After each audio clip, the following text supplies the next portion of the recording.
ವ್ಯಾಪಾರಿ ವರ್ಗ ಆಯಿತು, ಜೊತೆಗೆ ಆಡಳಿತ ಮಾಡುವ ರಾಜಕೀಯ ಜನ ಆಯಿತು, ಇವ್ರಿಗೆ ಜೊತೆಯಾಗಿ ಒಂದಿಷ್ಟು ವಿದ್ವತ್ ಜನ ಆಯಿತು, ಇವ್ರಿಗೆ ಅಷ್ಟು ಅನುಕೂಲ ಆಗುವಂಥ ಒಂದು ವ್ಯವಸ್ಥೆ ನಮ್ಮದಾಗಿದ್ವಿನ ಇಡೀ ವ್ಯವಸ್ಥೆಯಲ್ಲಿ ಅಂಬೇಡ್ಕರ್ ಬಯಸಿದಂತಹ ಆರ್ಥಿಕ ಸಮಾನತೆ ಬಂದಿಲ್ಲ. ಅದು ಯಾಕೆ ಬಂದಿಲ್ಲ ಅನ್ನೋದನ್ನು ನಾವು ಗಮನಿಟ್ಟು ನೋಡಿದಾಗ ನಾವು ಮೊದಲಿಗೆ ನೆಹರೂಜಿ ಅವರು ಹೇಳಿದಂತಹ ಅರ್ಥವ್ಯವಸ್ಥೆ ತೊಗೊಂಡ್ಬಂದಿವಿ ಅಥವಾ ರಾಜಕೀಯ ವ್ಯವಸ್ಥೆ ತೊಗೊಂಡ್ಬಂದಿವಿ. ಅಲ್ಲೇ ಸಹಜವಾಗಿ ಕೇಂದ್ರವನ್ನು ಬಲಿಷ್ಠ ಮಾಡಿದ್ದೂ ಗೊತ್ತದ ನಮಗೆ. ಅದಕ್ಕೆ ಅಂಬೇಡ್ಕರ್ ಅವ್ರ ಒಪ್ಪಿಗೆ ಇತ್ತು ಅನ್ನೋ ಸಹ ನಾವು ಇತಿಹಾಸದಲ್ಲಿ ನೋಡ್ತಾ ಬಂದಿದ್ದೀವಿ. ಆದರೆ ಅದೇ ಕಾಲಕ್ಕೆ ರಾಜ್ಯಗಳು ಅಷ್ಟೇ ಬಲಿಷ್ಠ ಆಗಬೇಕಾಗಿತ್ತು, ಆಗಲಿಲ್ಲ. ಅದೇ ಕಾಲಕ್ಕೆ ಜಿಲ್ಲೆಗಳು, ತಾಲೂಕುಗಳು, ಹಳ್ಳಿಗಳು ಬಲಿಷ್ಠ ಆಗಬೇಕಾಗಿತ್ತು, ಆಗಲಿಲ್ಲ.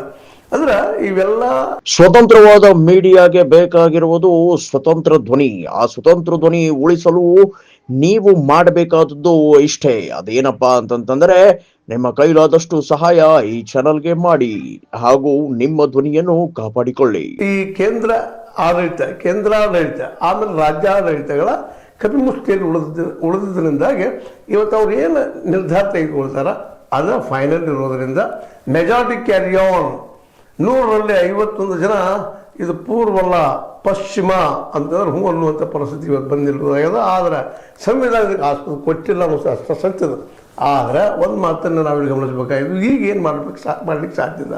ಈ ಒಂದು 77ನೇ ಈ ಗಣರಾಜ್ಯೋತ್ಸವ ದಿನ ಸಂದರ್ಭದಲ್ಲಿ ಅಂತ ನಾವು ಬೆಳಗ್ಗೆ ಹೇಳ್ತೀವಿ, ಧ್ವಜಾರೋಹಣ ಮಾಡ್ತೀವಿ, ಗಾಂಧೀಜಿ ಅವ್ರನ್ನ, ಅಂಬೇಡ್ಕರ್ ಅವ್ರನ್ನ, ಇನ್ನುಳಿದವ್ರು ನೆನೀತೀವಿ, ಮಧ್ಯಾಹ್ನವರೆಗೆ ಕೂತ್ಕೊಳ್ತೀವಿ, ನಾಷ್ಟ ಮಾಡ್ತೀವಿ, ಮತ್ತು ಮನೆಗೆ ಹೋಗ್ತೀವಿ. ಮರದಿನ ಮತ್ತು ಅದೇ ಹಾಡು. ಇಲ್ಲಿ ಏನೂ ಬದಲಾವಣೆ, ಭ್ರಷ್ಟಾಚಾರ ಹೋಗಲಿಲ್ಲ, ಆರೋಗ್ಯ ಸುಧಾರಣೆ ಆಗಲಿಲ್ಲ, ಬಡತನ ಹಿಂಗೆ ಹೋಗಲಿಲ್ಲ, ಎಜುಕೇಷನ್ ಎಲ್ಲರಿಗೂ ಸಿಗಲಿಲ್ಲ. ನಾವು ಕೊಟ್ಟಿದ್ದೀವಿ ಎಲ್ಲರಿಗೂ ಅಂತ ಹೇಳ್ತಾ ಇದ್ದೀವಿ. ಆರೋಗ್ಯ ಎಲ್ಲರಿಗೂ ಸಿಕ್ಕಿಲ್ಲ, ಸ್ವಚ್ಛ ನೀರು ಸಿಗ್ತಾ ಇಲ್ಲ. ಸ್ವಚ್ಛ ನಾಡು, ಸ್ವಚ್ಛ ದೇಶದಲ್ಲಿ ನಂಬರ್ 1 ಇಂದೂರದಲ್ಲಿ ಸಹಿತ ಕಲುಷಿತ ನೀರು ಬಂದಿತ್ತು ನಾವು ಇತ್ತೀಚೆಗೆ ನೋಡಿದ್ದೀವಿ. ಸ್ವಚ್ಛ ಭಾರತ ಅಂತ ಹೇಳಿದ್ದೀವಿ, ಇನ್ನೂ ಸ್ವಚ್ಛ ಆಗಿಲ್ಲ. ಇವೆಲ್ಲ ಬರೀ ಘೋಷಣೆ ಮಾಡ್ತಾ ಇದ್ವಿ ನಾವು. ಯಾರೂ ಇಲ್ಲ, ಕಾಂಗ್ರೆಸ್ಗಿರಲಿ, ಬಿ ಜೆ ಪಿಗಿರಲಿ, ಇನ್ನುಳಿದ ಪಕ್ಷದವರಲ್ಲಿ, ಇಲ್ಲಿವರೆಗೆ ಆಳಿದಂಥ ಎಲ್ಲ ಪಕ್ಷಗಳು ಇದನ್ನ ಕೆಲಸ ಮಾಡ್ತಾ ಬಂದಿದ್ದಾವೆ. ಎಲ್ಲರೂ ಹಿಂದಿನ ನೆಹರು ಅವರ ಕಾಂಗ್ರೆಸ್ಸಿಗರು ಇನ್ನೂರವರು ಟೀಕಾ ಮಾಡೋದು, ಬಿ ಜೆ ಪಿಗರು ನೆಹರು ಅವರನ್ನು ಟೀಕಾ ಮಾಡೋದು, ಈ ಟೀಕೆ ಆರೋಪ